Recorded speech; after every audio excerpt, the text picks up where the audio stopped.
Recently, I slayed a dragon. Let me tell you what happened. So imagine me in a coffee shop relaxing.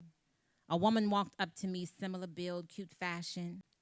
In hindsight, she didn't ask for the seat. She just put her hand on the chair across from me. And I mistook arrogance for curiosity. And a stranger hadn't been there for it in a while. It threw me off. She sat and she asked me, "So what do you do?" I said, "Hi, how are you? I'm a poet." In fact, before you walked over, I was focused on a feature I have tonight. I got a spot or a gig at a dope spot in the city. She said, "Oh, okay, how long you been doing poetry?" I said, "Many years, more than 20.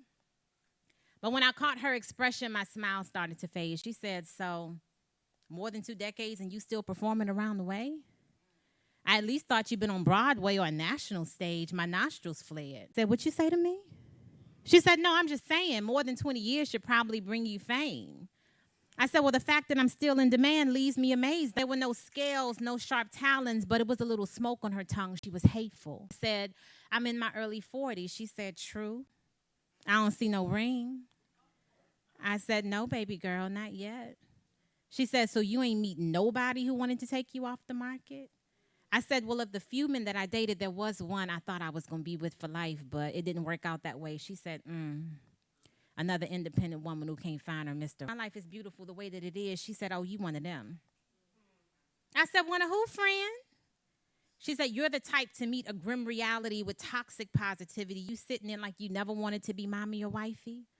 I said, "You're talking to a woman who has radical acceptance for whatever God has for me." I said, "Honestly, I'm at peace."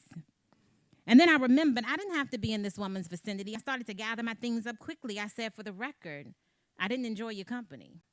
But since you forced yourself upon me, the least you can do is tell me your name." Sis gonna say same.